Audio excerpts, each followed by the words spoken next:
mari dicancang marono dilebokne dikubur di tanah setengah badan. Sisa dada ke atas sampai kepala ke atas. Marono wong sing hadir nang nyawat iki kabeh. Watu gedene sak bogem-bogem sak ngene. Iki watu sing dianggap sedengan. Ora gede-gede nemen, ora cilik-cilik nemen. Lek sing gowedhe langsung ditumplekne ya langsung mati. Iku kaenaan cara bahasane. Gare cepet mati. Ya ora sing cilik-cilik sakmene. Gare suwe matine saken ya. Jadi dibalangi karo ya Allah waktu sing sedengan-sedengan. Ku diranjam bagi orang yang sudah muhson wis rabi. Nang iki dilanjutaken Allah ya Rabbihu ya Karim. Wa alfi ma dzukira mausulatun. Al yang ada pada azaniyatu ini merupakan al yang mausulah, yang mana wa huwa mubtadaun sekaligus menjadi mubtada. Wali syibha bisyarti dakhalat alfa'u fi khabarihi wa huwa fajlidu kulla wahidin. Karena yang namanya alnya itu merupakan al mausul, yang mana al mausul itu memiliki kemiripan dengan syarat. Yang namanya syarat pasti butuh jawab, yang namanya mausul itu pasti butuh terhadap silah. Kan seperti itu ya. Maka karena seperti itu, ya Allah ya Rabbi ya Karim, fi'il syarat, fi'il jawab. Maka kalau seperti itu dalam khobarnya itu masuk yang namanya fajil itu niku. Fajil itu kulla wahidin minhuma mi'ata jaldah. Bon, niki lho Pak, Masya Allah. Ini bahas masalah hukumnya zina. Niki para ulama sampun sepakat bahwa yang namanya zina itu merupakan dosa besar. Niki dawuhnya Imam Fakhruddin Ar-Razi. Beliau dawuh, ya Allah ya Rabbi ya Karim, yang namanya zina itu merupakan dosa besar. Secara definisinya dulu, yang namanya zina itu ya kemaluannya seorang laki-laki kepada kemaluannya seorang perempuan di qadri hasyafah, dengan kadar helmnya itu baru dinamakan yang namanya zina, yang nanti ada konsekuensi dicabut sekali atau diranjam tergantung golongannya orang yang mana. Itu definisi yang namanya zina. Dan zina ini merupakan minal kabair, merupakan mubiqat, merupakan dosa yang besar. Ya Allah ya Rabbi ya Karim. Tendensinya adalah dalam ayat Al-Quran dengan dikatakan walladzina la yad'una ma'allahi ilahan akhar wa la yaqtuluna nafsal lati harramallahu illa bil haqq wa la yaznun wa may yaf'al dzalika asama. Tengah ini ingin dikatakan bukti bahwa yang namanya zina itu merupakan dosa besar. Allah Ta'ala membarengkan yang namanya tindakan zina ini dengan pembahasan menyekutukan Allah, membunuh terhadap nyawa yang terhormat, nyawa yang berharga, ya tanpa adanya alasan yang dibenarkan. Jadi ya Allah ya Rabbi ya Karim. Terus konsekuensi daripada zina ini ada ben yes belajar lah Pak awak iki nuturi awake dhewe, juga nuturi nang wong liya. Nuturi awake dhewe ku dengan arti bagaimana lah kita hingga detik ini terjaga cara bahasane ngomong. Tapi perlu kita ketahui betapa mengerikannya yang namanya zina dan juga hukum-hukumnya, agar kita di harapannya di kedepannya nanti kita masih terus terjaga. Dengar iki akan Kanjeng Nabi dawuh, diriwayatkan dari Hudzaifah dari Kanjeng Nabi dawuh, ya ma'syaran nas ittaqu az-zina, wahai para manusia jauhilah yang namanya zina. Fa inna fihi sitta khisalin, salasun fid dunya wa salasun fil akhirah. Karena sesungguhnya di dalam zina ada 6 balasan, ada 6 hukuman, ada 6 siksaan. Yang 3 itu dibayarkan secara kontan di dunia, dan yang 3 lagi itu dibayarkan secara kontan di dalam akhirat. Lalu dengar lagi dilanjutkan, Ya Allah ya Rabbi ya Karim, amal lati fid dunya fayadhabu al-baha'u wa yurisu fayudhibu al-baha'a wa yurisu al-faqra wa yumkisu al-umrah wa yamkusu al-umrah. Ngeri tinggal akan 3 hal yang menjadi balasan zina di dunia adalah yang pertama, dhahabul baha, hilangnya sebuah ketampanan, keelokan yang ada pada wajah seseorang. Kalian bisa melihat orang itu kalau sampai melakukan zina, hilang dari wajahnya sebuah gak menarik mana, cara bahasa kasar ngomong gak menarik mana, menarik dalam arti sing nyebabno ati iku di cara ndelok niku anteng, cara ndelok niku marem. Itu bahas masalah menarik yang syahwat dulu ya. Lek bahas ngono kuwi Pak, wong sing wakeh bahkan yang sudah sering kali zina ya tetap mungguhe wong sing atine penuh dengan syahwat sik panggah menarik. Tapi yang dimaksud mriki adalah zahabul baha, fayudhibu al baha, menghilangkan ketenangan yang ada pada muka seseorang. Itu yang pertama. Yang kedua, yurisu al faqr. Zina ini akan menyebabkan seseorang menjadi fakir, melarat.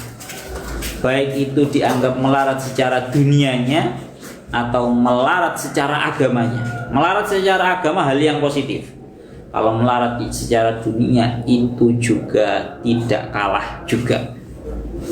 Wong nyuwun sewu bahasa kasaran ngomong akeh to wong sing takok bahwa lo jadi sopo zina ngare melarat delakae wong sing bahasa kasaran ngomong menjual harga dirinya wong sugih-sugih jok salah. Bisa dipastikan bahwa uang yang mereka dapatkan sekalipun banyak dalam jangka waktu yang singkat itu merupakan uang yang tidak barokah. Dengan arti uang yang tidak barokah itu akan sangat cepat habis, tidak tahu arahnya kemana. Iya temenan nih kok. Kau jangan teni dibuktekno. Cukup kamu takut nang ngomong sing wis mari mengalami. Ya, yang kedua yurisu al faqra, yang terakhir wa yang kusu al umroh, mengurangi terhadap umur. Wong lek kepingin matine cepet, zina itu. Zina itu nggare wong mati cepet. Lho guys, njen delok dhewe mawon. Dengan realnya pada zaman sekarang banyak pembunuhan dengan motif sudah pernah berzina. Bang ora Pak, bahasane nang wong kota-kota lho. Mulai ngerti sing jenenge living together. Belum menikah tapi sudah manggon bareng. Wah, banyak sekali kasus pembunuhan gara-gara zina. Mana yang namanya zina itu yang kusual umroh, mengurangi umur. Dari mati cepat. Bahaya guys. Tadi niku yang 3 kontan di dunia. Adapun 3 yang akhirat yaitu fasuhtullah wa amal lati fil akhirah fasuhtullah subhanahu wa ta'ala. Na'udzubillahi min dzalik, yaitu akan mendapatkan murkanya Allah. Yang nomor 3, yang nomor 2 ya, mendapatkan hisab yang sangat buruk sekali. Dan yang terakhir adalah azabun nar, siksaan neraka yang tidak satu pun bisa mampu menahannya. Tadi iling-iling bahwa yang namanya zina ini akan menyebabkan 6 perkara siksaan, 3 di dunia, 3 di akhirat. 3 yang di dunia yaitu akan menyebabkan hilangnya ketampanan, ketenangan dari seorang, wajahnya seseorang yang melakukan. Yang nomor 2 menyebabkan fakir, menyebabkan miskin dunia. Dan yang nomor 3 akan menyebabkan yang kusual.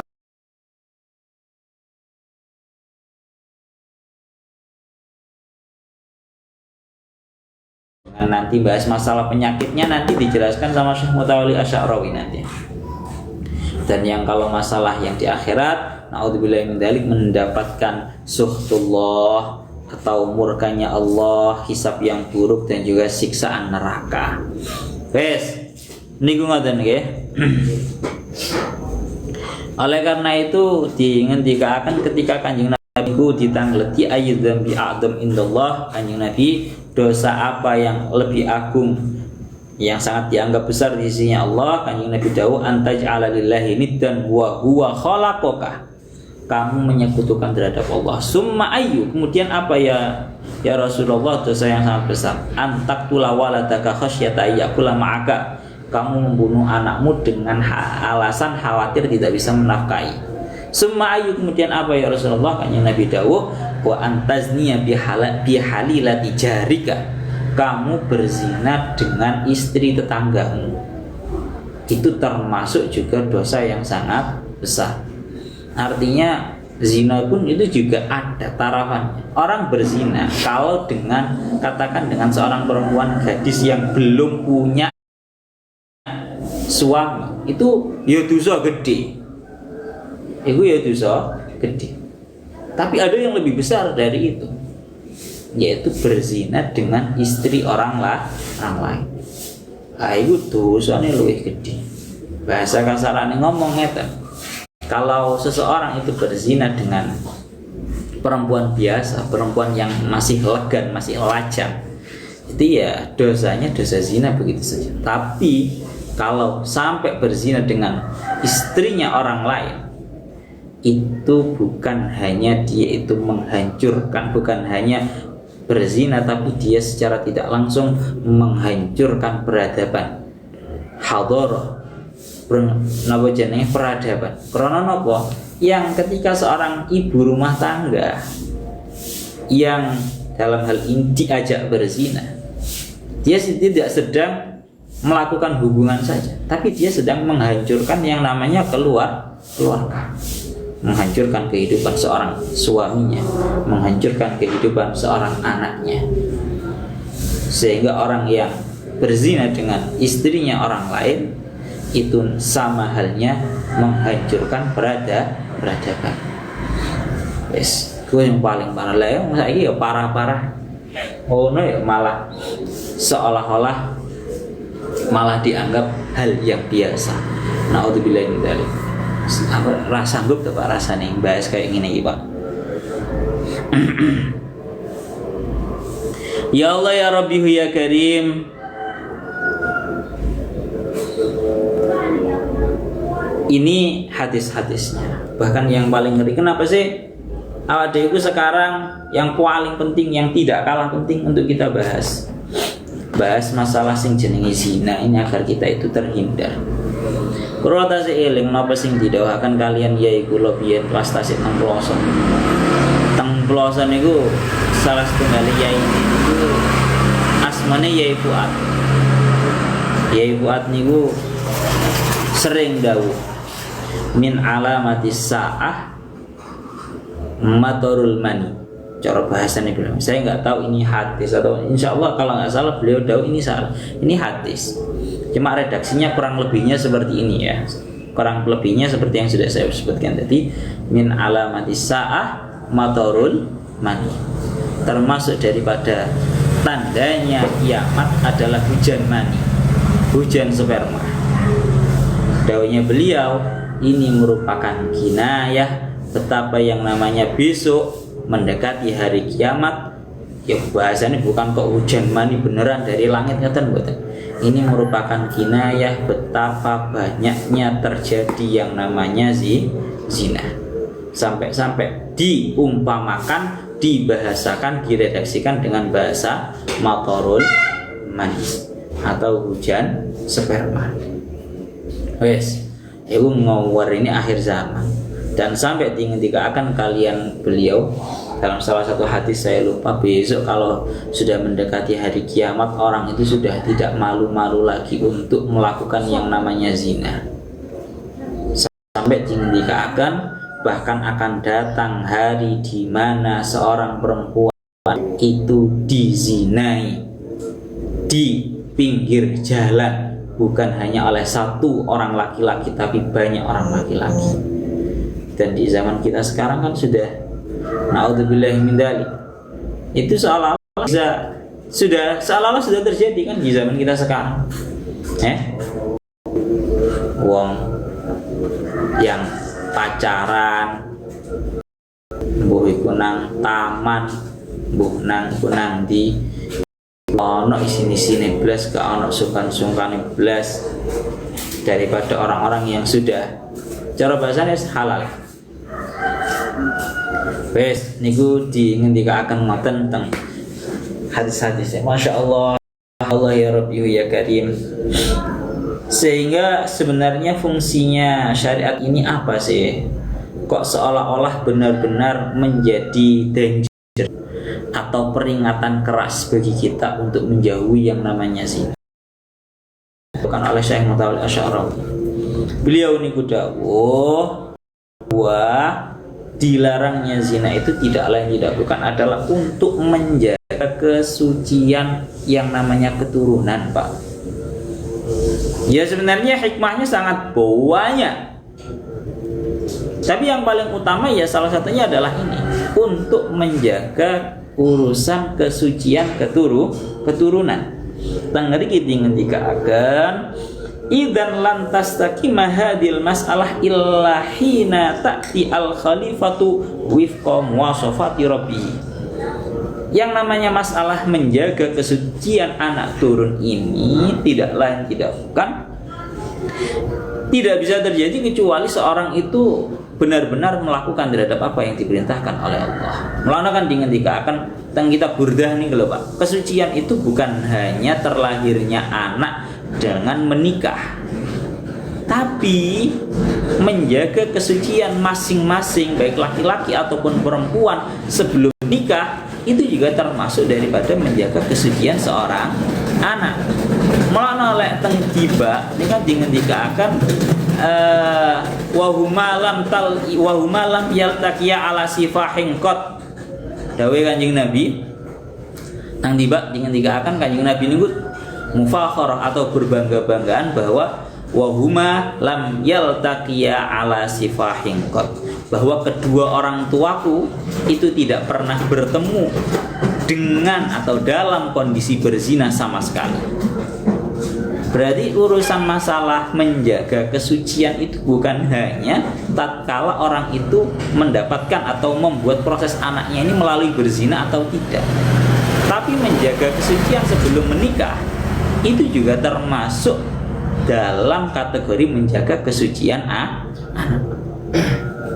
Karena Kanjeng Nabi dawuh wa huma lam yaltaqiya ala sifahin kok kamu lek tau maca tibae kados ngoten. Semana tengah dikit yang dikatakan wa ayyal taqiya az-zawjani ala ma syara Allahu fi wad'in nahari la ayyandasa kullu minhum al-akhar fi dhulmatil ismi. Tengah dikit yang dikatakan seorang laki-laki dan perempuan bertemu dalam keadaan sesuai dengan syariatnya Allah, tidak bertemu dalam keadaan dalam kegelapan jahat, dalam kegelapan dosa, sehingga nanti akan terjadi yang namanya tahtalilu biya ansab, nasabnya menjadi campur baur. Bahkan dilanjutkan kalian dawuhnya Syekh Mutawalli Asy'arawi, beliau dawuh inna min aksa tajaribil hayati alal mar'i ayyashuka fi nisbati waladihi ilaihi. Termasuk hal yang sangat kejam yang didapatkan oleh seorang laki-laki tatkala seorang laki-laki itu meragukan tentang nasabnya anaknya. Itu merupakan kekejaman untuk seorang laki-laki. Bayang nih Pak, ada seorang suami itu meragukan nasabnya seorang anaknya sendiri. Ya Allah, anakku tenan apa ora iki? Delok model-modelnya kok orang mirip. Delok bojone iki model kok ya naudzubillah min dzalik. Kurang bisa menjaga kehormatan. Banyak kan itu terjadi pada zaman kita sekarang. Yang tiba-tiba seorang istri mengakui bahwa anaknya mulai yang pertama sampai yang keberapa itu bukanlah hasil darimu, tapi hasil bersamaan dengan orang lain. Ini merupakan pukulan yang sangat menyakitkan bagi seorang laki-laki. Melana tengeri kita akan wa anta tasilu hadil fikrah. Ya, ini sampai memeras pikirannya seorang laki-laki. Fayuhmilu waladahu faldatakabidi, sehingga membuat dia itu menelantarkan anaknya.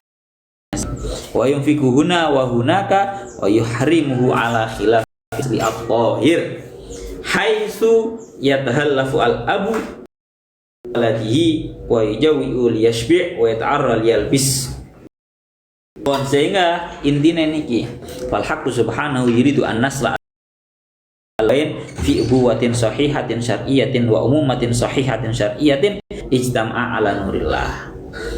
Orang itu baik seorang yang laki-laki, orang perempuan bertemu dalam keadaan sesuai dengan syariatnya Allah, ya, niscaya tidak akan ada di dalam hatinya keraguan-raguan ini anak-anaknya siapa. Karena kalau ada keraguan ini anak-anaknya siapa, ra enak Pak nang atine bapak kepingin menafakoi iki rasane kaya dudu anakku, katine membuktikan iya ra iso. Sehingga harapan daripada Allah Ta'ala daripada melarang yang namanya zina adalah menginginkan anak yang benar-benar sangat menyebabkan keharmonisan bagi kedua orang tuanya, bapak yang menyayangi dan ibu yang penuh dengan kasih sayang. Ini harapannya seperti itu. Ini loh buktinya, beliau sampai Syekh Muhammad Al-Asy'ari beliau melanjutkan, kamu bisa membandingkan tentang perempuan yang hamil karena zina dan perempuan yang hamil karena atas dasar pernikahan yang sah, pernikahan yang halal. Kalau perempuan yang hamil atas dasar zina, dia itu penuh dengan rasa sumpah, galau, bingung, kepingin menggugurkan dan seterusnya. Sedangkan kamu bisa melihat seorang perempuan yang hamil dalam keadaan di dalam tali pernikahan yang sah, yang halal, kamu bisa melihat bahwa dia dengan begitu bangganya dengan kehamilannya. Ya berapa? Bersyukur dan juga nopo? Bangga. Niku beda. Kok ono wong hamil kok dia itu kok ragu-ragu, galau dan seterusnya, gak bangga. Itu tandanya bahwa orang itu sedang hamil yang dalam keadaan karena zina. Sedangkan orang yang hamil atas dasar pernikahan yang halal, dia itu tenang, senang, bersyukur, marangan napa? Kepingin merawat sampai tumbuh besar, dan juga bahkan dia itu at-tafakhur atau membangga-banggakan cerita nang kanca-kanca, alhamdulillah iku aku wis hamil. Berbalik dengan yang sebaliknya. Naudzubillahi min dzalik. Wes, ana ngriki ngendikaken ngoten. Ini loh yang harus kita jaga. Ya Allah ya Rabbihu ya Karim, bahkan penuh dengan kehati-hatian, jokoan aja sampai keguguran. Inilah yang diharapkan oleh Allah Ta'ala. Fallahu yuridu ayyatiya khalifatuhu fi ardihi min ihsabin tahirin ala a'yunin nasi jami'an wa fi nurillahi al-ma'nawi. Maka Allah Ta'ala ingin menghadirkan para khalifahnya, penggantinya di bumi ini dari bercocok tanam yang suci dan sifatnya disaksikan dan diketahui oleh seluruh para manusia. Kabeh wong ngerti bahwa perempuan ini hamil karena dia itu merupakan istrinya ini, dia itu kehidupannya sangat romantis, semisal begitu ya. Itulah yang diharapkan oleh Allah Ta'ala, kehidupan yang benar-benar harmonis, kehidupan keluarga yang benar-benar harmonis. Yuridu lizauji ayatiya minal babi fi dhawi hadan nur la ayyatalassasa minad dhalami min babil hadam. Wes, Masya Allah. Oleh karena itu Allah Ta'ala juga mengancam terhadap tiap-tiap individu yang menentang terhadap manhajnya Allah, bahwa mereka itu sama halnya ingin merusak terhadap kemuliaan khilafah yang Allah Ta'ala inginkan dalam keadaan suci. Dan sama halnya mereka itu mengotori, menajiskan kesucian anak turun, wa yuhiru as-sudura bil ahqadi wal adawati. Dan sama halnya dia itu akan memunculkan permusuhan. Wes tengah iki ngoten nggih. Molakno Masya Allah. Tengah iki dilanjutakan. Oleh karena itu sampean bisa melihat bahwa endingnya yang namanya syariat ini, yang namanya syariat ini dengan timbulnya yang namanya sebuah hukuman bagi orang yang berzina, itu sama halnya menjaga kemaslahatannya syariat. Iki wis dawa niki benjing pembahasannya di ayat kedua nggih. Ini cukup di ayat yang pertama niki mawon. Niki kita sambung benjing. Pun ngoten mawon benjing azaniyatu wazani. Benjing pembahasannya juga tidak kalah menarik. Yang disebutkan itu malah perempuan dulu. Kan seperti itu ya. Perempuan yang berzina. Nyapa kok gak sing lanang dhisik. Pun itu pembahasannya azaniyatu wazani al ila akhirih surat An-Nur ayat 2 ila menawa